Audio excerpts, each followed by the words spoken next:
ओम राम रामाय नमः। बोलो सारे। ओम राम रामाय नमः। ओम ओम ओम। ओम ओम ओम।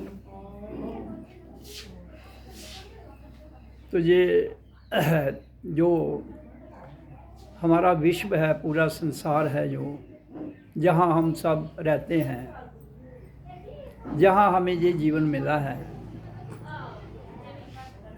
और इसी धरती से जो अन्न मिलता है, जो पानी, जो आग, जो हवा, जो शब्द, मिट्टी, उससे सब कुछ मिलाकर उनसे हमारा शरीर बनता है। मिट्टी, पानी, आग, बाजू और शब्द, इन 5 चीज़ों से हम सबका शरीर बना है। तभी हम समझ पाएंगे कि जो कुदरत है उसका सिस्टम क्या है। तो इस कुदरत में, इस प्रकृति में जो हमें शरीर मिला है, जो 5 चीज़ों से मिला है, वही 5 शक्तियां हैं जो हमारे शरीर की रक्षा करती है। शरीर की रक्षा कौन करता है? हमारी 5 शक्तियां।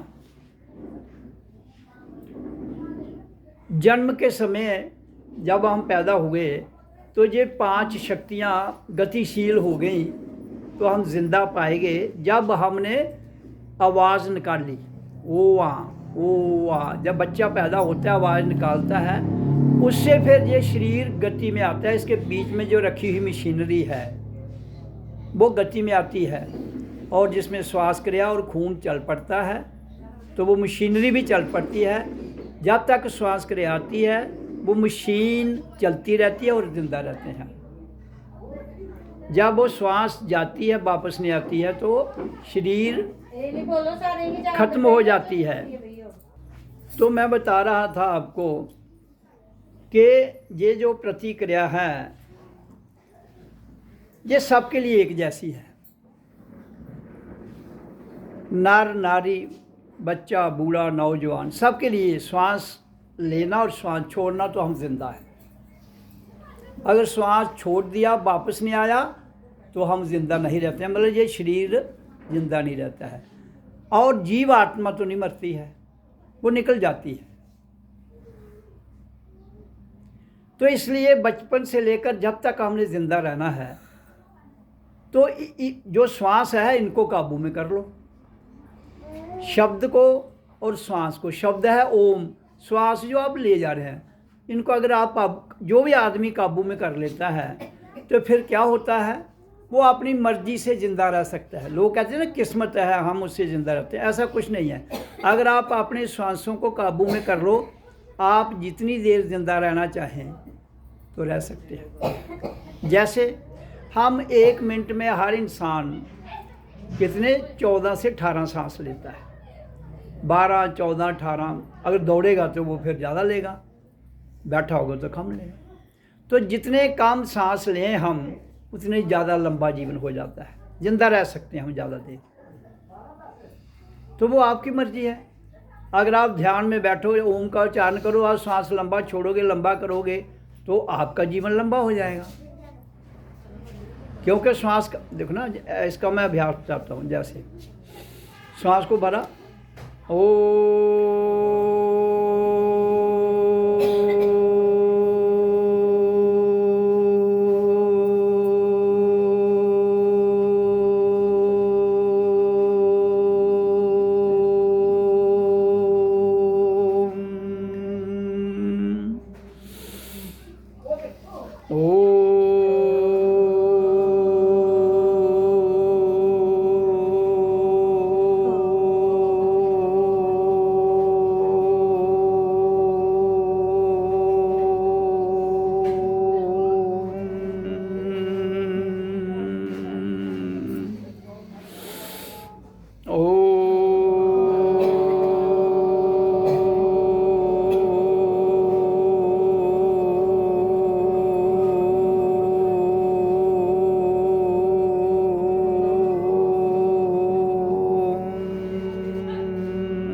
तो 1 मिनट हो गया।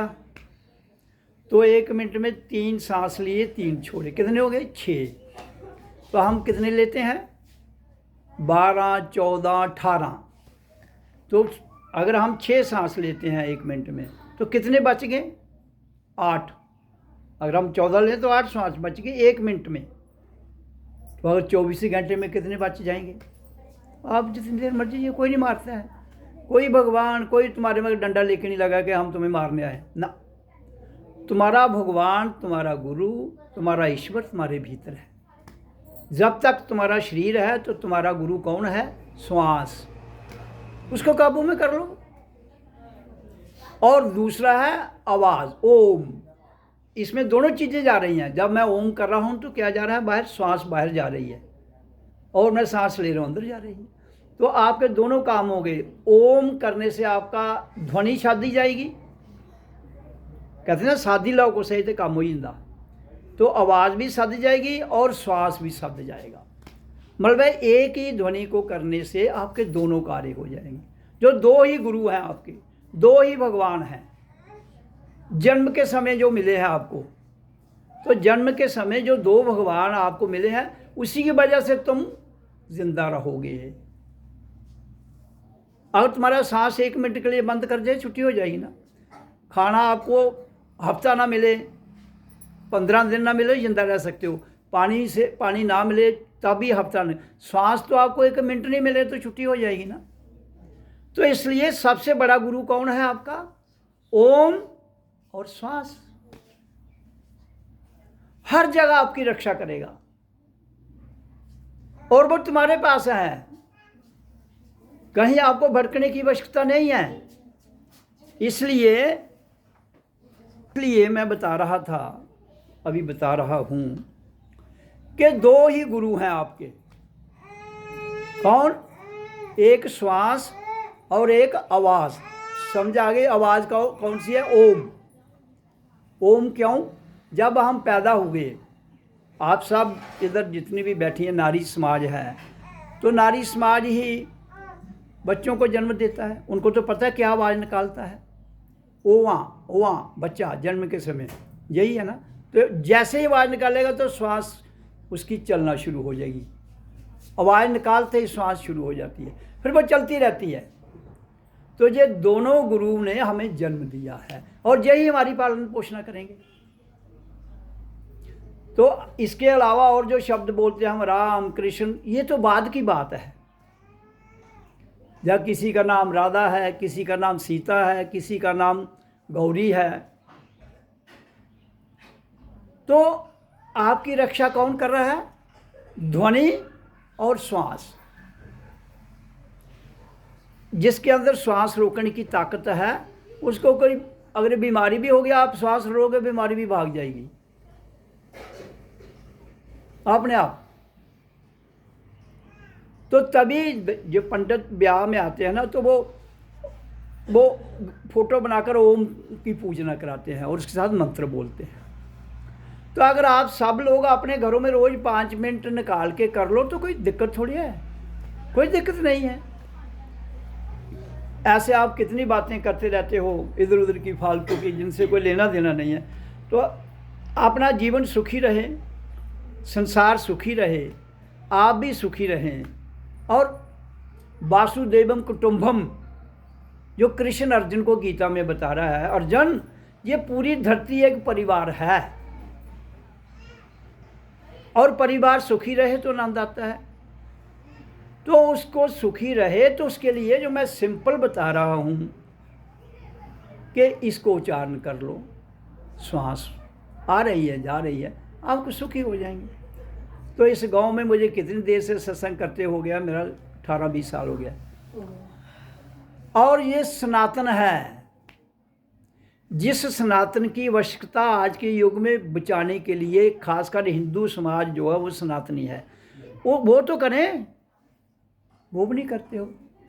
फिर बाद में मुसीबत आती है तो कहते हो भाई देखो, एक बात मेरी सुन लो, सारे देवी देवता जितने जिनको आप मानते हो वो बिना प्राण वायु के और बिना शब्द के भी जिंदा नहीं रह सकते।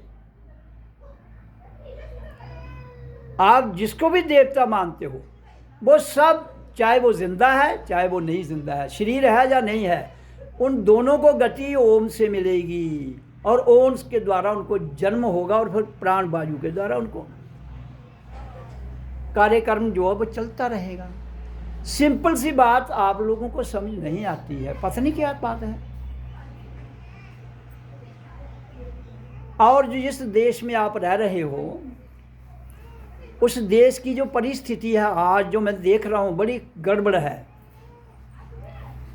इस देश में हिंदू, मुसलमान, सिख, ईसाई, बौद्ध, जैन ये संप्रदाय यहाँ हैं। और ये हिंदुस्तान जो है, इस जो हिंदुस्तान में ज़्यादा कौन रहता है? हिंदू, ये पता है ना आपको। तो इसलिए जिनका जो इनका ईष्ट है तो ये सबका ओम सबका सनातन है, सबका ईष्ट है, सबका गुरु है। लेकिन कुछ लोग जो भड़क चुके हैं, कुछ लोग जो भड़क चुके हैं उनको छोड़ो।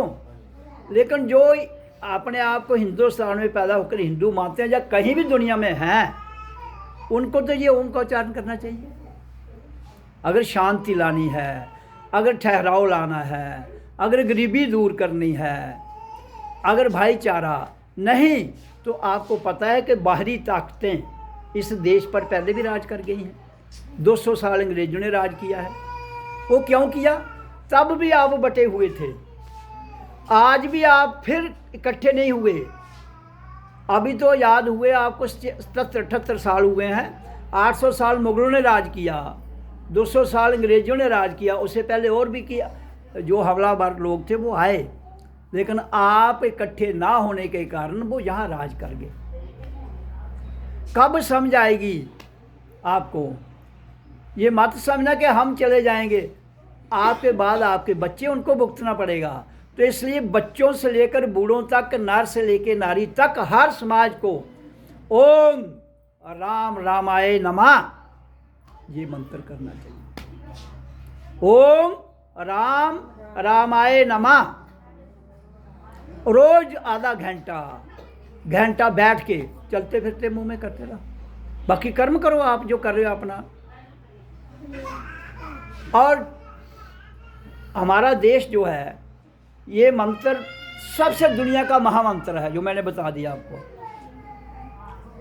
और संसार में जब हम यहाँ आएंगे, बड़े होंगे, मैंने कहा ना बच्चा होता है फिर बड़ा होता है, फिर वह बड़ा होने के बाद फिर विवाह भी होता है, क्योंकि वो कुदरत का एक सिस्टम है जिसमें शादी होती है, फिर आगे बच्चे होते हैं, तो परिवार चलता है,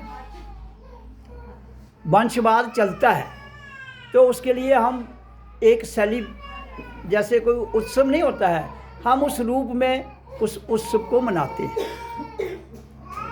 कोई भी फंक्शन होगा उसको जब हम उस उत्सव के रूप में मनाते हैं, उसमें जनता इकट्ठी होती है, रिश्तेदार और आगे पीछे दोस्त मित्र इकट्ठे होते हैं। तो इकट्ठे होने का अर्थ क्या है? गप्पे लगाना नहीं है।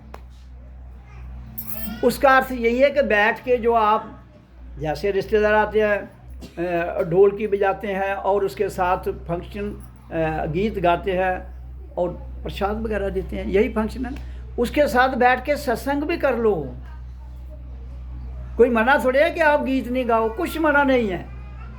लेकिन जिसकी वजह से जीवन है उसे भी कर लो। आपका जीवन दो ही चीज़ों से है, एक ध्वनि और एक श्वास। तो उसको ओम कर लो 10 मिनट, आपका श्वास भी लंबा जाएगा, कम लोगे तो श्वास बढ़ जाएंगे, आपके जीवन बढ़ जाएगा। ये एक इतनी बड़ी ऊर्जा है, इतनी बड़ी शक्ति है जिसके अंदर ब्रह्मा, विष्णु, शिव, राम, कृष्ण और जितने भी दुनिया के देवी देवता है, सब प्रकृति में शरीर अगर किसी के पास है तो वो ओम की ध्वनि के कारण है। लेकिन अब आप परमात्मा की बात करोगे, परमात्मा तो इधर भी है, कहाँ?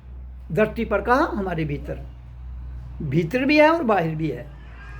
और जब शरीर तो रहेगा नहीं, सबका नहीं रहेगा ना, चला जाएगा ना एक दिन। 100 साल 200 साल या और उससे पहले या लेट, वो आपकी अपनी मर्जी है। इसलिए मैं ये सत्संग की चर्चा का अर्थ क्या है? आप जो मर्जी करो, लेकिन जिसकी वजह से तुम्हारी जीवन है, जिंदगी है, वो जिंदगी आपकी शांत रहे, सुखी रहे, तो वो कर लो। अब कुछ लोग कहते हैं जी देवी देवता को मतलब मानना चाहिए। मैं कहना हूँ देवी देवता जो स्वयं हैं, जिनको तुम मान रहे हो, वो स्वयं असमंजस में हैं। आपके पास मंत्र है, देवी देवता मंत्र कर पाएंगे आपके? दोस्तों, आपने जो भी हम वो बनाए हैं स्थान, उधर कोई देवी देवता थोड़े होते, आप ही जाकर माथा टेकते हो, आप ही जाके पूजा करते हो। तो उस वहाँ बैठ के उसकी भी गति हो जाए, वहाँ बैठ के ओम का उच्चारण करो, ताकि आपके देवी देवता की भी गति हो जाए और कल्याण भी हो जाए और आप भी सुखी हो जाए। नहीं तो वो जो आपने स्थान बना दिए हैं, वो पीढ़ी दर पीढ़ी उसमें जनता फंसती जाएगी, और जब फंसती जाएगी तो आज आप हैं, कल बच्चे होंगे, फिर आप जन्म लेके उधर आएंगे, और फिर ये जो संसार है इसका साइकिल चलता रहेगा। और काल, ये काल के अंदर जो शक्तियाँ वास करती हैं, वो आप पर हावी हो जाएंगी और आप दुखी रहेंगे। सिंपल सी बात है। सनातन का अर्थ क्या है? सनातन का अर्थ है कि वो ऐसी शक्ति जिसकी कोई सीमा नहीं है, और परमात्मा जिसको हम कहते हैं अलाई ताकत, वो पृथ्वी से लेकर आकाश तक उसका पूरा कंट्रोल है। और जो शरीर है, जो शरीर कहाँ पर है हमारा? धरती पर। धरती के ऊपर कोई शरीर नहीं है। तो शरीर में 3 देवता आते हैं। पहले मेन पृथ्वी, ज़मीन, जहाँ से अन्न मिलता है। उसके बाद सूरज, जिसकी गर्मी और रोशनी से सारा संसार जिंदा है। और चंद्रमा, जिसके अंदर एक ठंडक भी है और उससे रस बनता है। किसमें? आपकी फसलों में। फसल लगती का है धरती पर, उसको गर्मी देने वाला कौन है? सूरज और रोशनी। तो वो पौधा बड़ा होता है। ये 2 देवता हो गए। तीसरा है चाँद, जिसके शांत भाव से उसमें रस लगता है और फिर वो रस पक कर तैयार होता है। ये 3 देवता हैं। उसके बाद आ जाता है पानी, अगन, वायु और आकाश। 5 हो गए। पृथ्वी, जल, अगन, वायु, आकाश, 5। फिर सूरज और चाँद। इसके अलावा कौन सा देवता है जिसे आपने पूजना है? उसके बाद आपकी मर्जी है, जिसको मर्जी पूजिए। मैं कोई पाबंदी नहीं लगा रहा हूँ। इसलिए जो असली है उसको तो तुम जान नहीं रहे हो, नकली के चक्कर में फंस गए हो। ये धरती नहीं होगी तो अन्न कहाँ से मिलेगा आपको? बताओ। सूरज नहीं होगा तो कहाँ से गर्मी से फसल ही नहीं पकेगी। अंधेरे में एक पौधा लगा दो, वो बड़ा ही नहीं होगा। तो अगर चंद्रमा नहीं होगा, रस डालने के लिए एक बड़ी शांत भाव से डालोगे, तो वो फसल पकेगी और वो हमारे जीवन को शांत रखेगी। लेकिन जहाँ लगाते वक्त झगड़े, पानी देते वक्त झगड़ा, फसल काटते वक्त झगड़ा, खाते वक्त भी झगड़ा, पकाते, तो फिर कैसे शांति आएगी भाई? जिस धरती का तुम अन्न खा रहे हो, वो आपके अंदर शांति ही नहीं है, तो वो तो शांत है, लेकिन तुम उसको शांत नहीं रहने दे रहे हो। इसलिए वो शरीर तो अन्न से बन चलेगा। अन्न खाओगे तो आप ही शांत हो जाओगे। फिर तुम कहोगे नहीं जी मुझे ये हो गया, इसको ऐसे कैसे हो गया? वो आपके द्वारा ही जितना भी विचार उठते हैं हमारे अंदर से, वही सारी क्रिएशन करते हैं दुनिया में। परमात्मा ने दुनिया रची, उसने सबसे बड़ी मूर्ति कौन बनाई? आप सब जो बैठे हो। आप सब जो बैठे हो, ये सबसे बड़ी मूर्ति है परमात्मा की। ये सबसे बड़ा मंदिर है परमात्मा का। क्यों? कि परमात्मा वो शक्ति है जो आनंद देती है। परमात्मा क्या है? वो शक्ति जो आनंद देती है, वो शक्ति जो हमें 24 घंटे सुख देती है, वो शक्ति जो हमें परम शांति, परम आनंद देती है, वो है परमात्मा। लेकिन उसको लेगा कौन? शरीर नहीं होगा तो कोई भी नहीं ना ले पाएगा। इसलिए परमात्मा ने दुनिया बनाई कि मैं शरीर बनाऊंगा जो इसका आनंद ले, और खुद बीच में बैठूंगा। बिना शरीर के तो आप जो जिसके पास शरीर नहीं है उसको आनंद का क्या पता है, उसको मज़े का क्या पता है, उसको भजन का क्या, उसके लिए तो कुछ भी नहीं है। रोटी, कपड़ा, मकान, आनंद, मज़ा कब चाहिए? जब तक शरीर है। जिस दिन शरीर छूट गया तो सब कुछ गया। तो इसलिए उसने आपको प्राण दिए, जिससे तुम शरीर को जब तक चाहो रख सकते हो। ध्वनि दी ओम की, जब तक तुम चाहो आनंद ले सकते हो। और पदार्थ जो इस धरती पर हैं उन पदार्थों का सेवन कर सकते हो। और पदार्थों का सेवन करते हुए आप जो मर्जी करो। वो कहता है मैं कभी किसी को कुछ नहीं कहता हूँ, सिर्फ तुम ये है कि जो मैंने सिद्धांत रखे हैं प्रकृति में उनका उल्लंघन नहीं करना, किसी का मान नहीं दुखाना, किसी को परेशान नहीं करना, प्रेम से रहना। और ये जो शादी विवाह की कुदरत का क्या अंजाम है, जब लड़का और लड़की मतलब नौजवान हो जाते हैं कुदरत के हिसाब से, आज के युग में 18 साल और 21 साल रखा है इन्होंने, तो उसके बाद उन दोनों का पहले जो पंडित लोग आपका टिबड़ा मिलाते हैं ना, अगर किसी का टिबड़ा नहीं मिलता है, मेरी एक बात सुन लो, मैं आपको वो बात बता दूंगा जो बड़े बड़े ज्योतिषियों ने फैसले दिए हैं, ये कोई मेरी बात नहीं है, लेकिन मुझे तो प्रैक्टिकल पता है। जो किसी लड़के और लड़की का टिबड़ा नहीं मिलता है तो लड़के और लड़की को दोनों को बिठाकर उनकी आपस में बातचीत करा दो। उनकी क्या करो, आपस में बातचीत करा दो। बातचीत करेंगे तो वो शादी हो जाएगी, कोई ग्रह व्रह नहीं रहेगी। ये मैं आपको इसलिए बता रहा हूँ, देखो मैं वो बात करता हूँ जो प्रैक्टिकल है। सुन लो, एक लड़का और एक लड़की थे जिनके आपस में टिबड़े नहीं मिल रहे थे। मैं आपको सुनाऊँ बात। तो अब जो पिता था लड़की का, वो चाहता था टिबड़े मिले ना मिले, मैंने शादी तो इधर ही करनी है इसी लड़के के साथ। लेकिन बाकी वाले फिर जम्मू के एक बहुत बड़े पंडित हुए हैं, वो रघुनाथ बाजार में रहते थे, जोशी थे, उनका नाम मैं भूल रहा हूँ इस वक्त, बहुत बड़े जोशी थे। उनके पास गए, मैं भी गया था। उन्होंने कहा अगर टिबड़ा नहीं मिलता है तो लड़के और लड़की दोनों को बिठाओ, आपस में चाय पानी पिए, बातचीत करें, शादी करो। और कर दी, और वो शादी हो गई। तो आज तक वो लड़का और लड़की बड़े आराम से रह रहे हैं। ये कहानी किसकी है? मेरे से मेरा छोटा भाई है उसकी है। मैं किसी और की कहानी नहीं सुना रहा हूँ आपको। तो वो मेरा जो छोटा भाई है आर्मी में नौकरी की, अब कैप्टन रिटायर आया हुआ है, और वाइफ उसकी घर में है, बच्चे हैं उसके, वेल एजुकेटेड है। एक लड़का आर्मी में मेजर है, बेटी जो है उसके घर वाला ब्रिगेडियर है। तो ये जो मैं बात वो करता हूँ जो प्रैक्टिकली ठीक है, लेकिन उसके लिए आपको मेडिटेशन भजन करने की ज़रूरत है। लेकिन यहाँ तो आज के युग में मैं जो देख रहा हूँ, जम्मू कश्मीर में 50,000 लड़कियाँ हैं जो उम्र से ज़्यादा हो चुकी हैं, शादी नहीं हो रही उनकी। ये भी डेटा मैं सुन रहा था एक दिन, 50,000 लड़कियाँ जो उम्र से ज़्यादा हो गई हैं, शादी नहीं हो रही है। तो लड़कों की भी यही स्थिति होगी। कारण क्या है? उसका कारण ढूंढा। एक तो अनएम्प्लॉयमेंट, दूसरा हमारे धर्म के ठेकेदार पंडित का टिबड़ा नहीं मिलता जी, वो टिबड़ा नहीं मिलता, 10 जगह तो फिर तो मिलता ही नहीं। और आस्ता आस्ता फिर नकली टिबड़े बनवाते, फिर नकली बनवाते, वो ही ना। तो मैं ये कह रहा हूँ कि ये सारे विवाद जो हैं इनको ख़त्म करने के लिए आपको आगे आना पड़ेगा। भजन करो, लड़का लड़की प्रेम विवाह, इसको मैं कहता हूँ प्रेम विवाह, लड़का लड़की बैठे बातचीत करें, कोई दिक्कत नहीं है।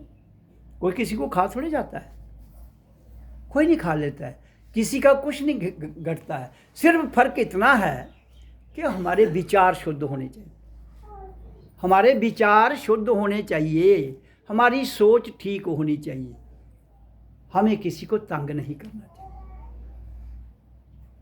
तो किसी को दुख देना ही पाप है, किसी को तंग करना पाप है, किसी पशु को जानवर को मारना पाप है।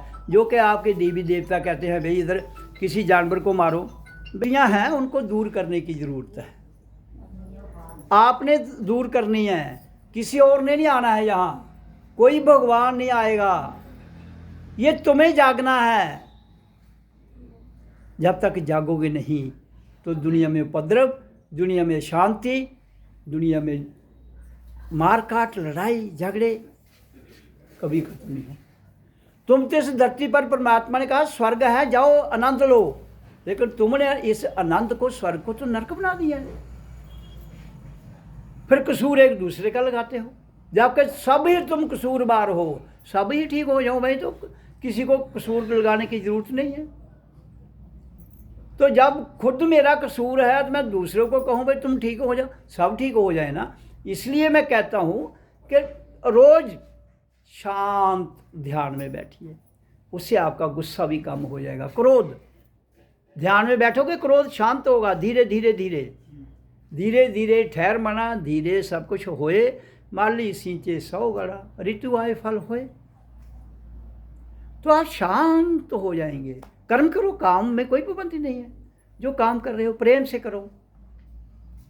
उपद्रव करोगे, झगड़े पैदा करोगे, उसका फायदा क्या होगा? कुछ नहीं।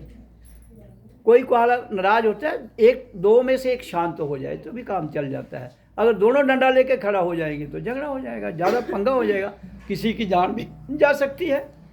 आप सुन नहीं रहे हो रोज वहाँ दंगे हुए, इतने लोग मारे गए, इतने वो हो गए, इतने उपद्रव हो गए। सबसे बड़ी बात है ध्यान। ध्यान से शांति आती है, क्रोध कम होता है, और जब क्रोध कम होगा तो हमारी बुद्धि भी ठीक रहेगी। जब बुद्धि ठीक रहेगी तो ठीक दिशा में काम करेगी। फिर आप शादी करो और कोई फंक्शन करो, आनंद आएगा, आनंद आएगा। तो जो परमात्मा आनंद दे रहा है वो आनंद परमात्मा ने थोड़े लेना है। उसने अपना ये शरीर जो इस मानव का बनाया है इसके लिए आनंद बनाया है। वो तो आनंद दे रहा है, लेना आपने है, महसूस आपने करना है। वो देने वाला है, लेने वाला नहीं है। तो मैं कह रहा था आपके देवते कहते हैं ये बकरे मांगते हैं। भाई वो कौन सा देवता है? सूर्य बकरा मांगता है आपसे? धरती मांगती है गे? पानी मांगता है? आग मांगती है गे? जो तुम्हारे असली देवता बकरे मांगते हैं। जब चंद्रमा मांगता है तुम्हारे बकरे को, कहता है ये उसको इसकी बलि चाहिए, उसको ये चाहिए। वो कैसे देवता हुए? आपके बच्चे को कोई थप्पड़ मारे तो आप उसके पीछे पड़ जाओगे। तुम्हें किसने हक दिया है कि किसी भी जीव जंतु को यहाँ कत्ल करके मार के खाया जाए? किसने दिया है? लेकिन आप धड़ाधड़ देवते के नाम पर वो कहते हो जी कुआलाकार मुड़ा होंदा देवते बकरे सुखी सुखी है। मतलब वो बकरे की मारिए तो बच्चे ले दो, तो उन बच्चों का अंजाम क्या होगा तुम्हें नहीं पता है। अभी खुशी तो बड़ी होगी लेते समय, लेकिन जब उपद्रव होते हैं ना वो बहुत खतरनाक होते हैं। अगर किसी ने गलत प्रथा बना दी है तो मुझसे मत उसके साथ मत चिपकिए। आपके पास बुद्धि है, दिमाग है, सोच है। पहले तो आदमी के लिए मीट बना ही नहीं, सीधी सी बात सुन लो। क्यों नहीं बना है? कुदरत ने कहा कि इंसान मीट नहीं खा सकता है। कैसे? तुस पानी कियां पींदे होंदे हो? तुस केह् नाम तुंदा? हाँ कैलाश जी, आपका घर वाला नंबरदार है ना।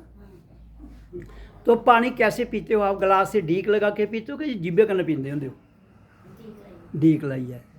गौ पानी कियां पींदी है? ढीक लाइए पीती है ना। हाथी, घोड़ा, बकरी, जो भी जानवर या आदमी भी तो एक सोशल एनिमल है, वो भी ढीक लगाकर पानी पीता है।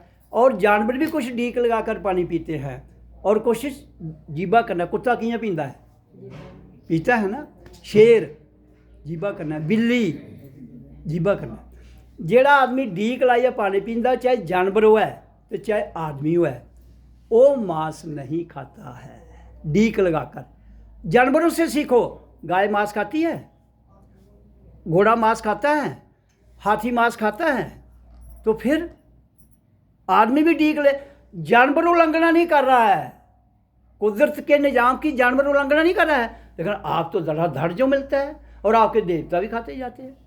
तो कुदरत का उल्लंघन आप भी कर रहे हो, आपके देवता भी कर रहे हो, तो तबाही तो होगी। कुछ समय के लिए फ़ायदा जरूर मिलेगा, ये नहीं कहो कि नहीं मिलेगा, मिलेगा। शैतान जो है कुछ समय के लिए फ़ायदा देता है, फिर उसको काबू में करता है। तो हाँ देखिए, शेर लकीर पींदा है वो खाता है, बिल्ली लकीर पींदी वो खाती है, कुदरत है ना। कुत्ता तो जेड़ा पानी लकीर पिया है वो मीट खा सकता है, क्योंकि कुदरत का निज़ाम है। अगर आप भी लकीर पीते हो तो आप भी खा सकते हो। या तो मी को लकीर दस्या पिया आदमी, जनानी तुंदा कोई देवता पिए दस्या मिगी, तो मैं मान लूंगा कि तुम सच हो। इसलिए सर्वप्रथम तुम कुदरत का ही उल्लंघन कर रहे हो, तो कैसे सुखी रहोगे बताओ भाई। तो कुछ कुदरत के सिस्टम हैं, हम नहीं बदल सकते। सूरज रोज निकलता है, धूप देता है, गर्मी देता है। आप सूरज को गाली दो, वो क्या कहेगा, धूप नहीं दूंगा आपको, की क्लास जी देगा कि नहीं, तो गाली दो उसी को नहीं। परमात्मा का भी यही हिसाब है, वो 24 घंटे सुख आनंद शांति दे रहा है। किसको कौन लेगा, हम जानवर लेंगे, लेने वाले की मर्जी है। जानवर इसलिए नहीं लेगा, उसके अंदर बुद्धि नहीं है, उसके अंदर वो उत्थान करने की ताकत नहीं है। हमारे पास उत्थान होने की ताकत है, हम कर सकते हैं। लेकिन हमारा समाज जो सनातन अपने आप को कहते हैं, हिंदू कहते हैं, मैक्सिमम मांस खाने वाले तो वो हैं, खा रहे हैं ना। मुझे कोई दिक्कत नहीं है, खाओ जो मर्जी खाओ, लेकिन मैं जो आपको रियलिटी है सच है वो बता रहा हूँ, वो आपकी मर्जी है। मेरा काम है लोगों को समझाना बताना कि ये काम नहीं करो, भजन करो, आपको आनंद मिलेगा। ध्यान में बैठिए, जीवन सफल होगा। जो दौड़ है पड़ी हुई माया की, वो माया बहुत है इस धरती पर, जितनी मर्जी कमाओ, इकट्ठी कर लो। लेकिन हमारा सिस्टम थोड़ा सा गड़बड़ है। अगर उस सिस्टम को हम ठीक कर दें, हर आदमी के पास एक कोठी होगी, महल होगा और हर सुविधा होगी। वो सिस्टम क्या है, वो नारी को जागना है, नारी शक्ति को जागने की ज़रूरत है। नारी माँ है, और जहाँ जो भी भक्ति की गई है नारी की गई। लेकिन समाज में नारी को हिंदुओं ने भी नीचे लगाया है, मुसलमान ने भी, हर समाज ने लगाया है। जबकि पूजा तो जय सिया राम, सीता पहले, राधे कृष्ण नारी पहले, गौरी शंकर नारी पहले, लेकिन नारी को नीचे लगाया जाता है ना। मतलब जो कुदरत का सिस्टम है, तो नारी ही तो जननी है, नारी ने ही तो हमें भी जन्म दिया। अगर नारी नहीं होती तो हमारा जन्म, मनुष्य भी चाहिए, लेकिन नारी का बहुत बड़ा योगदान है। अगर नारी माँ है, माँ उसकी पूजा है, और किसी की प्रकृति में पूजा नहीं है। नारी शक्ति की पूजा है, माँ की। तो मैं ये कहता हूँ कि यहाँ जो हमारा समाज है, आदमी ने अपना फ़ायदा, अपना लालच, अपनी सत्ता, अपनी ताकत को बढ़ाने के लिए औरत को कमज़ोर किया है, इसलिए दुखी है वो। तो कहते हैं यहाँ यथा नारी तथा देवता वास करते हैं। जहाँ नारी की पूजना होती है वहाँ देवताओं का वास असली होता है। जहाँ नारी है वहाँ लक्ष्मी की पूजा होती है। तो सब कुछ है, लेकिन प्रेम बहुत बड़ी ताकत है। और प्रेम तब तक नहीं आएगा जब तक हम, ये जो हमारा शरीर है ना, देखो मैं आपको स्पष्ट, शरीर के अंदर सब कुछ है, पाँव से लेकर यहाँ तक। ये इस इधर कौन सी शक्तियाँ वास करती हैं? देवी देवता, रिद्धियाँ सिद्धियाँ, सुख मजा, और इसके ऊपर आनंद की वर्षा तुम्हारे पास। लेकिन देखो, अगर आपको कहीं कोई सौदा लेना है दुकान से, उस दुकान पर जाना पड़ेगा ना, तब मिलेगा ना। और जब दुकानदार वाकफ हो जाएगा फिर घर आकर भी दे देता है वो। तो जब आप अपनी ऊर्जा को यहाँ ले जाओगे तो परमात्मा का आनंद बरस रहा है वो मिलता जाएगा। तो फिर जब आप पूरा सिस्टम हो गए, फिर आप कुछ भी करो, परमात्मा दे रहा है, आपको मिल रहा है, फिर मिलता रहेगा। लेकिन आपको दरवाजे तो खोलने पड़ेंगे। आप खाली इधर से नीचे ही घूमते हो, खा पी के चले जाते हो, फिर कहते हो मेरी किस्मत में ही यही लिखा था। किस्मत में तो कोई नहीं तुम बना रहा, किस्मत तुम ही काम करोगे तो बनाओगे। गीता में कृष्ण अर्जुन को कह रहा है, अर्जुन कर्मण्य से बाधिकारे माँ फले चूका दाचित। तुम ना तुम ग्रंथों को समझते हो, ना तुम किसी की बात ध्यान से सुन के उस पर चलते हो। गीता में कृष्ण अर्जुन को उपदेश रहा है, अर्जुन तू कर्म कर, इसके अलावा तेरा कोई फर्ज नहीं है। जो उसकी फलादेश होगा वो अवश्य मिलेगा। लेकिन इत्थे मंदिर जादा मत्था टेका तो मेरा कोई आखा मेरा मुड़ा नहीं पास हुआ था, कोई आखा मेरा ब्याह नहीं हुआ था। यार क्या चक्कर है ये? तुम किसी को मानते भी हो, जानते हो, कर क्या रहे हो? कहते कर्म कर, जो तेरा कर्म है वो कर, जो मिलना वो मिल जाएगा। मैंने तो सब कुछ धरती पर तेरे को दे दिया है, धन दौलत ऐश्वर्य सत्ता प्रसिद्धि, जो चाहिए ले ले, जो चाहिए। तू फिर मेरे आगे माथे टेकता है, वो मूर्तियों के आगे माथे टेक के कहता है मेरे को ये दो। आप बताओ, कोई भी भगवान के मंदिर में जहाँ भी आपने बनाई हुए स्थान, उसे मांगने जाते हो ना, मुझे ये दे दो ये, भाई वो कौन होता है देने वाला? वो तुम्हारे भीतर बैठा है, उसके सिद्धांतों पर चलो। प्रकृति के सिद्धांत हैं जो मैंने आपको बताए हैं, इन पर चलो। आप इतने सुख में आनंदित हो जाओगे कि कोई अंदाजा भी नहीं लगा सकता। दिक्कत क्या है? इंसान इतना लालची हो चुका है, इतना स्वार्थी हो चुका है कि भाई भाई का दुश्मन। ऊपर से दिखाने के लिए सब कुछ दिख रहा है, लेकिन अंदर से एक दूसरे की जड़ें काटने पर अपना अपना काम कर रहे हैं। मैं कहता हूं, तन मन, जैसा तन होगा वैसा मन होगा, जैसा मन होगा वैसा तन होगा, और फिर जैसा अन्न होगा वैसा तन, फिर वैसा ही मन। तो मैंने पहले ही कहा आपको कि अन्न ज़मीन से मिलता है, पैदा तुम करते हो, पैदा करते वक्त, उसको ऊपर बढ़ाते वक्त और उसको काट कर घर लाते वक्त कितने विचारों से गुजरते हो। वो सारे विचार उनमें घुसते हैं उस अन्न में। फिर जाकर आप उस अन्न को, प्रसाद क्या है, फिर अन्न को खाते हो। उसमें कितनी चीज़ें रोश की हैं, फिर वो आपको वो अन्न शुद्ध नहीं होगा तो कैसे आप शुद्ध रह पाओगे? आप जो नई फसल निकालते हो, वो आपके देवताओं के आगे चढ़ाते हो, वो कैसे शांत करेंगे? शांत तो मंत्र करेगा उसको। तुम एक चीज़ इधर रख लो, कैसे शांत होगी? जब तक उस पर प्यार की वर्षा, प्रेम की वर्षा, आनंद की वर्षा नहीं करोगी। तो वो किसने करना है? वो ओम नाम मंत्र जो मैंने आपको बताया है, वो जब करोगे उसकी तरंगें पड़ेगी। जहाँ आपने मंदिर बनाया होता है उसके आगे प्रसाद रख देते हो ना, पहले देवता को चढ़ाओ, तो उधर कोई पूजा पाठ कुछ मंत्र किया होगा तो उसकी वाइब्रेशन वहाँ होगी, वो उसको शुद्ध करेगी, फिर वो प्रसाद बांटते हैं। लेकिन पहले ही अगर तुम किसी को कत्ल करके उधर कराते हो तो कैसे शांत होगा भाई? बताओ ना। तो इसलिए मैं ये नहीं कह रहा हूं कि पाप क्या है और पुण्य क्या है, वो नहीं। आप सिद्धांतों का पालन नहीं कर रहे हो, सिद्धांतों का पालन नहीं कर रहे हो। ये नहीं कि हिंदू मुस्लिम किसी को भी ये अलाउ नहीं। हम सब सनातनी हैं और सनातन में किसी को मारना पाप है, नजायज।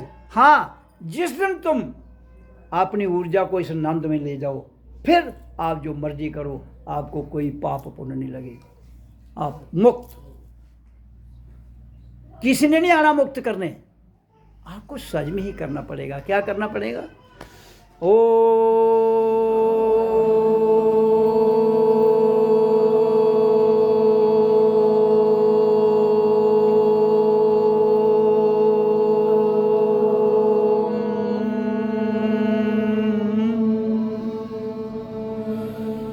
श्वास को भर लीजिए नाक के द्वारा।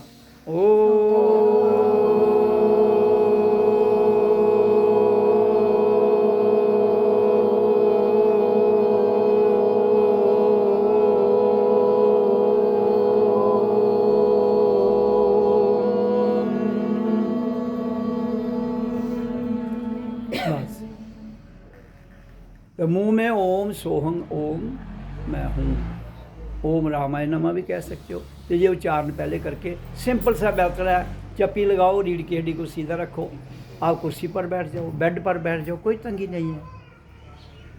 तो ये 24 घंटे में 6-6 घंटे के बाद 5 से 10 मिनट कर लो इसको, फिर शांत बैठ जाओ। फिर मुंह में जो आपका मन है, राम कहो, कृष्ण करो, ओम लगा लेना, मुंह में भी ओम लगा लेना, तो करो, देखो शांति आती है कि नहीं आती। फिर आपका जीवन बदलता है कि नहीं बदलता है। और फिर ये जो बाहरी शक्तियाँ हिंदुओं को नीचे लगाने की कोशिश कर रही हैं, वो अपने आप शांत होंगी। अगर कोई वहाँ हमारे को डंडा दिखाता है तो हमें लेटना नहीं है उनके आगे, हमें भी कुछ दिखाना पड़ेगा। तो इसलिए मैं कह रहा हूँ कि जागो, ये समय ऐसा है, जागो और जगाओ, समय है ऐसा आया। तो जागना किसके द्वारा? ऐसे तो सोते भी हो, जागते हो, ये शब्द भजन करोगे, ध्यान में बैठोगे तो जागोगे। इसमें नारी शक्ति का बहुत बड़ा योगदान है। क्यों? कि बच्चा 9 महीने उसकी कोख में रहता है, 9 महीने गोद में पलता है। नारी की बच्चा 9 महीने कोख में रहता है ना, और 9 महीने गोद में, 1.5 साल तो नारी जिम्मेदार है उस बच्चे की कि उसके अंदर विचार क्या आते हैं 9 महीने, और जब वो पालते हैं 9 महीने उसको पाला कैसे जाता है। अगर नारी ने ध्यान किया है, नारी को ज्ञान है, तो वो बच्चे को भी कहेगी तुम ही ओम कर ले भाई, आराम कर ले, किसी ना किसी तो सिखाओगे ना। जब नारी ने सारी उम्र कख नहीं किया तो बच्चे ही सिखाओगे, तो फिर वो बच्चे जक्कड़ पैदा होंगे। जक्कड़ का मतलब शैतान पैदा होंगे, आपके काबू में नहीं आएंगे। वो शुरू में तो आप उनको फंसा लोगे, बड़े होंगे वो आपके पीछे डंडे लेके चलेंगे। फिर आप कहोगे जी चंगा, पहले तो तुझे आके मत्था टेकिए लिया, फिर तुझे आखना जरूरत ही नहीं है सानू, तू पैदा नहीं होंदा कैली होया, पहले मत्थे टेकिए ले लिया, बाद तू कैली पैदा होया। तो देखो, इसलिए मांगने की जरूरत ही नहीं है कुछ। क्यों मांगना है? कहने मांगना को देखो है, जिसने सब कुछ धरती पर तुम्हें दे दिया, फिर किससे मांग रहे हो? धरती तुम्हारे हवाले है ना की हुई, धरती तुम्हारे हवाले है, सूरज की रोशनी तुम्हारे हवाले है, सूरज की गर्मी तुम्हारे हवाले है, चंद्रमा की रोशनी तुम्हारे हवाले है। फिर भी तुम जाते हो माथे टेकते हो और कहते हो मुझे ये दो। माथा टेको, कोई दिक्कत नहीं, लेकिन माथा टेकना भगवान परमात्मा कहता है मुझे माथा टेकने की जरूरत नहीं है, मेरे सिद्धांतों पर चलो, जो मैंने कुछ नियम दिए हैं आपको उस पर चलो, जीवन आनंदित गुजरेगा, कोई झगड़ा नहीं। और युग जो आ रहा है, आप देखो हम सब चले जाएंगे, लेकिन अगर हम जहाँ जो छोड़ जाएंगे वही तो दूसरे लेंगे। अगर उनको मार काट सिखा के जाओगे वो मार काट करेंगे, अगर उनको ऊट पटांग सिखा के जाओगे ऊट पटांग करेंगे बच्चे। क्योंकि सबसे ज़्यादा नकलची कौन है? आदमी। तो बच्चे हमारी नकल करेंगे। अगर हमारा रास्ता ठीक नहीं है, गलत है, तो बच्चे भी उसी को अडॉप्ट करेंगे। फिर बड़े होकर वो आप कहो जो ठीक हो जाओ, नहीं होंगे। तो स्वयं खुद को ठीक करो। तो जब तक हम खुद नहीं ठीक होंगे कोई नहीं हो सकता।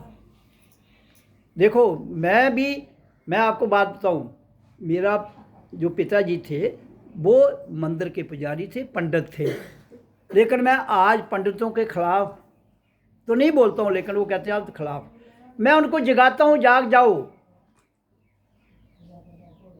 जो तुम्हें प्रथा में मिला है उसकी खोज करो, फिर मानो परमात्मा कहाँ वास करता है।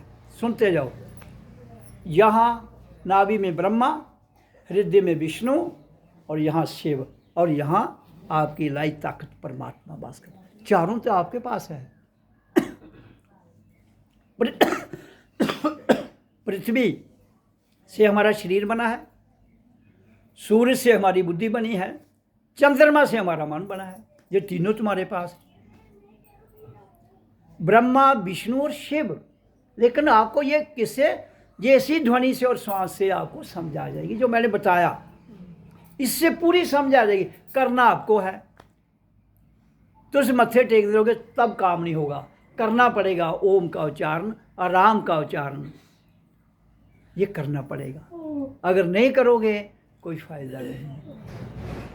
तो जो करने वाली बात है वो करोगे नहीं, कुछ और करोगे, उसका परिणाम कुछ और ही होगा। आदमी तो देखो, आदमी बहुत लालची है, मत भले खिंच रहे हो।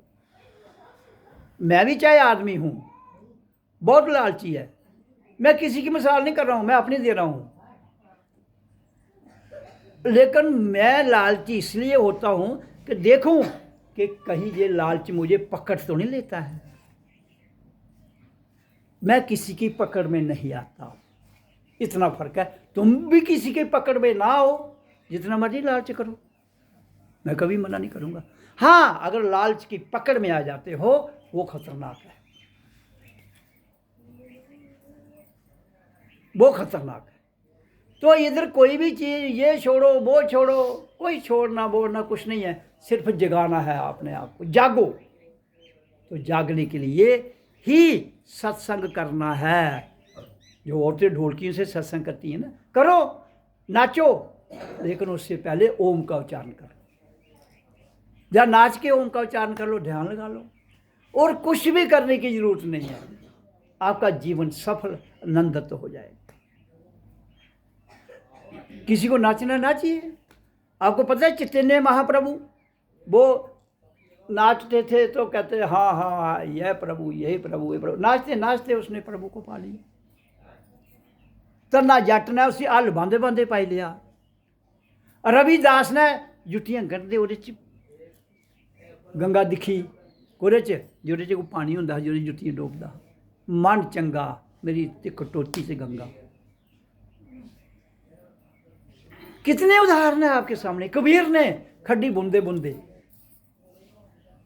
पहले। तो इसका ये अर्थ नहीं गृहस्थी ही बहुत बड़ा महात्मा है। तुम कहते हो ना गृहस्थ, गृहस्थ से ऊपर कोई वो नहीं है। जैसे हमारे ब्रह्मचार्य वैराग संन्यास ये बताए गए है, गृहस्थ में सब कुछ है। ये सारे आश्रम जितने हैं ये गृहस्थ में है। तो आप गृहस्थ जीवन को ही बड़ा शांत भाव से गुजारिए, भजन कीजिए। गृहस्थ में देखो, महात्मा कोई सन्यासी होगा, दान कहाँ से लेगा? गृहस्थी से लेगा ना। तो गृहस्थी से ऊपर कोई दान ही नहीं है। दुनिया में सबसे बड़ा दान है अन्न का दान। पता है आपको? दुनिया में सबसे बड़ा दान क्या है? अन्न का दान। द्रव्य, पैसा भी होगा तो उससे भी आने नहीं मिलेगा। देखो, पैसा होगा उसकी कोई चीज़ लेंगे ना तो वो द्रव्य है। द्रव्य का नशा है, पदार्थ है। द्रव्य माया को कहते हैं, पदार्थ चीज़ों को कहते हैं। तो इसलिए सबसे बड़ा दान जो है वो गृहस्थी करता है। इसलिए मैं कहता हूं कि आप अगर 10 रोटी खाते हो, 10 रुपये कमाते हो तो 1 रुपया निकाल दो। 100 रुपया कमाते हो तो 10 रुपये निकाल दो। जिस दिन कमाते हो उसी दिन, बाद में नहीं निकाल पाओगे। रोटियां तो आज खा दो तो कल थोड़े कट गए। आज 100 रुपया कमाते हो, 10 रुपये आज अलग अलग रख दो। 90 रुपये खर्चो तुम जिथे सही खर्चना, जिथे जरूरत है। लेकिन तुम 100 ले जा दो और 200 थोन मिगी, क्या करोगे? बताओ क्या करोगे? खाने तो फुलके दो, या ज़्यादा खा गए बीमार हो जाओगे। तो छोटी छोटी देखो, रोटी कपड़ा मकान, 3 चीज़ें सबको चाहिए दुनिया में। रोटी कपड़ा और मकान, ये है ना। तो ये मिल जाती है। मैं तो गवर्नमेंट को कहता हूँ, तो गवर्नमेंट तुम लोगों की है, लेकिन उससे पहले तुम्हें अपने किसको मिटाना पड़ेगा? ईगो। ये ब्राह्मण है, ये खत्री है, ये वैश्य है, ये शूद्र है, ये जात पात को मिटाना पड़ेगा। नहीं मिटाओगे तो कट जाओगे और बट जाओगे। राजपूत आखा नहीं नहीं नहीं मेरे कन्ने नहीं खानी। क्यों? ये शेड्यूल कास्ट है। भाई कोई शेड्यूल कास्ट, कोई ब्राह्मण, कोई, हम सब इंसान हैं। हम सब क्या हैं? इंसान। किसी की पीठ पर लिखा होता है जब बच्चा पैदा होता है ये कि राजपूत है, ये शेड्यूल लिखा होता है? नहीं लिखा होता है। ये तुमने बनाई हैं प्रथाएं। अब देखो 5 उंगलियां हैं ना, कोई इतनी है, कोई इतनी है, कोई इतनी, कोई इतनी। लेकिन इकट्ठी रहती है ना। हमारा हाथ नहीं हो तो काम कैसे करोगे? तो ये 5 उंगलियों का इतना भेद नहीं है जितना यहाँ संसार में एक इधर एक इधर। कोई कहता है ये जमीन, मैं तो गवर्नमेंट को कहता हूँ सारी ज़मीन ले लो, लोगों से काम कराओ, उनसे रोटी कपड़ा मकान दे दो उनको। ऐसे सब लोग जिम्मेदारी कर रहे हैं, कुछ कर रहे हैं, सबसे काम करवाओ। जो 18 साल का हो जाता है काम करवाओ। सिस्टम को बदलने की ज़रूरत है। गरीबी एक दिन में ख़त्म हो जाएगी। एक दिन में एक आदमी महल में बैठा है, दूसरे बेचारे को झोंपड़ी नहीं। ये कौन सा परमात्मा? कोई परमात्मा ने ऐसा नहीं किया है। ये इंसान ने इंसान को दबाया हुआ है। जैसे नारी की गोद से पैदा होता है और नारी को ही दबाता है। बच्चा माँ ने ही पाला है ना, उसी ने कोख में रखा है, वही बच्चा बड़ा होकर उसी को दाड़े मारता है। क्या विडंबना है भाई! इतना लालच, इतना स्वार्थ, इतनी अंधेरगर्दी। इक्वल राइट, नर हो या नारी हो, बराबर का अधिकार, प्रेम बराबर का। 50 पाबंदियाँ नारी पर थोपी गई हैं। क्यों? किस लिए? मैं तो पूछना चाहता हूँ सब धर्म के ठेकेदारों को, क्यों? अगर तुम अपनी माँ के साथ ये व्यवहार करोगे, तुम कैसे सुखी रह पाओगे? अल्टीमेट नारी माँ है ना। जो अपनी माँ को सुखी नहीं रख सकता, जो अपनी माँ को कष्ट देता है, वो कैसे सुखी रहेगा? तो बात को समझने की जरूरत है। सिंपल है ये। आप सुखी रहे, आपके बच्चे सुखी रहें, आपका परिवार सुखी रहे, उसमें ही आनंद है। परमात्मा का आनंद उधर ही बरसता है और कहीं नहीं। आज का युवा पीढ़ी, आपको पता है जम्मू कश्मीर में इतनी ड्रग, बच्चे स्कूलों में जा रहे हैं, ड्रग ले रहे हैं। आप पता नहीं कहाँ सोए हुए हो। बच्चे को स्कूल भेज रहे हैं लोग, आगे नशा तस्करी इतनी फैल चुकी है। क्यों? क्योंकि बच्चे नौजवान हैं, उनको काम नहीं है, तो बेला आदमी से गड़बड़ करेगा। जो बेकार आदमी है, चाहे वो पढ़ा लिखा हो चाहे अनपढ़ हो, वो खतरनाक है। इसलिए गवर्नमेंट का फर्ज बनता है कोई बेकार ना रहे, कोई बेकार ना रहे, चाहे वो पढ़ा लिखा है चाहे वो अनपढ़ है। रोटी कपड़े मकान दे दो सबको। सिंपल सा मेथड है नहीं। इसमें करना क्या है? कहते हैं इससे ये ऐसे कैसा हो सकता है? मैं आपको फौज का उदाहरण दे रहा हूँ, आर्मी का। आर्मी में हर कौम के लोग होते हैं ना, लंगर एक, प्लेट एक, बैरक एक, कैसे सोते हैं उधर? तुम्हारे ही बच्चे हैं ना, वो अलग अलग जातियों से गए हैं ना, लंगर एक में खाते हैं ना खाना। गांव में एक लंगर में तुम क्यों नहीं खाते हो? बताओ की बे क्लाश, बताओ मेरे को जवाब दो ना। तुझे तो लंबरदार की लाड़ी है।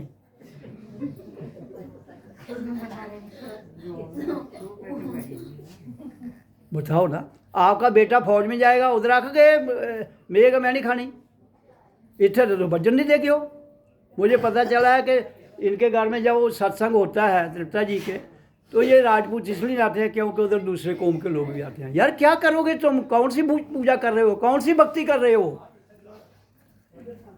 तुम्हारा राजपूत कोई किसी ने नहीं देखना है। परमात्मा के द्वार में ना कोई राजपूत है ना कोई शेड्यूल कास्ट है, उधर सब जीवात्मा है। और धरती पर सब वही जीवात्मा इसी शरीर में आती है जो माँ की कोख में बनता है। जो माँ की कोख में बनता है वो बड़ा होता है, पालती है। जब तक ये जो त्रुटियां हमारे समाज में हैं ये नहीं निकालोगे तो ये समाज बिखरता जाएगा, सब बट जाओगे। और जहाँ पर फिर कौन राज कर लेगा? वो बैठा हुआ है यहाँ, कौन? गज़वाए हिंद, इस्लाम। फिर आप उनके नौकर बनोगे, वो बर्दाश्त कर लोगे, भाइयों को भाइयों से प्रेम नहीं बढ़ाओगे, उनकी गुलामी स्वीकार कर लोगे, क्योंकि डंडे के जोर से वो काम लेते हैं। मेरा काम सत्संग में कोई सन्यासी नहीं बनाना है। मैं कहता हूँ जागिए, जागिए। अगर पूरा हिंदुस्तान में 80 करोड़ से लेकर 100 करोड़ के बीच में हिंदू है, अगर सब सुबह 5 बजे उठकर ओम का उच्चारण सब इकट्ठे करें। ओम रामाय नमः, जोर से करें पूरे एट ए टाइम। ये जितने दुनिया के और फिरके हैं ना, ठंडे पड़ जाएंगे। आवाज़, इतनी आवाज़ में ये दम है। ये पृथ्वी से लेकर सूर्य लोक तक हिला देती है ताकत को। ओम की ध्वनि पृथ्वी से लेकर सूर्य लोक तक ये पूरे सिस्टम को हिला देगी। जो तो चलेगा ठीक तो ठीक है, नहीं तो एलिमिनेट कर देगी। तुम वो भी नहीं कर सकते हो। आपके गांव में 20 साल से मैं वो कर रहा हूँ सत्संग, इधर असर का नहीं होता। मेरा हाल 20 साल तो बट्टे भी आदमी सट्टा मारा था, वो भी सुधरी होता है। क्यों भाई कैलाश? लेकिन नहीं, तू पहले पहले आती थी, आजकल तू भी पता नहीं कहाँ भाग गई है। तो इसलिए जागो। मेरा ये मकसद नहीं है कि कोई मैंने कोई इधर से वोट लेने हैं, जेल लेने। मैं कहता जागिए और प्रेम से रहिए। अगर फौज में हमारी गवर्नमेंट ये काम कर सकती है साहब, तो वो पंचायत में क्यों नहीं कर सकती? तब प्रेम बढ़ेगा, तब ये मजहब की दीवार, नफरत की दीवार टूटेगी। फिर परमात्मा की समझ आती है, वो है क्या, भगवान क्या है। हम सब के भीतर एक ही भगवान वास करता है। हम सब के भीतर एक ही परमात्मा की सत्ता है। उधर वो ये नहीं देखता है ये हिंदू है, मुसलमान है, सिख है ना। हम सब सनातनी हैं। मैं तो मुसलमानों को भी कहता हूँ, लेकिन भड़क चुके हो